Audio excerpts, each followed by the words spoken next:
హిందువులు వక్ఫ్ బోర్డులకి థ్యాంక్స్ చెప్పాలనుకుంటా.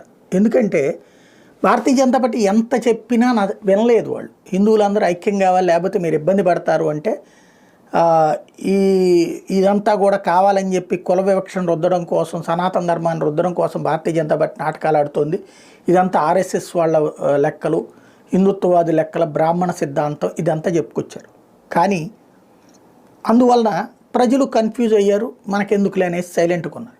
ఎప్పుడైతే వక్ఫ్ సిద్ధివినాయక టెంపుల్ నాదంటాం, లేకపోతే కనుక పలు ఏది దేవాలయాలు మాది, దేవాలయ ఆస్తులు మాది చిదంబరంలో ఈ అన్నా కూడా ప్రభుత్వాలు సహకరిస్తూ వచ్చినాయి, లేదా కొన్ని చోట్ల ప్రభుత్వాలు ఆపుతూ వచ్చినాయి. అప్పుడు కూడా హిందువుల్లో చైతన్యం రాలి. కానీ ప్రైవేట్ ఆస్తులు మాయి అని చెప్పి క్లెయిమ్ చేయడం ప్రారంభించి ఈ ఏరియా మాది, లైక్ కర్ణాటకలో విజయపురాను, మహారాష్ట్రలో 3-4 ఏరియాలు మాయి అని క్లెయిమ్ చేయడంతో విరక్తి వచ్చింది.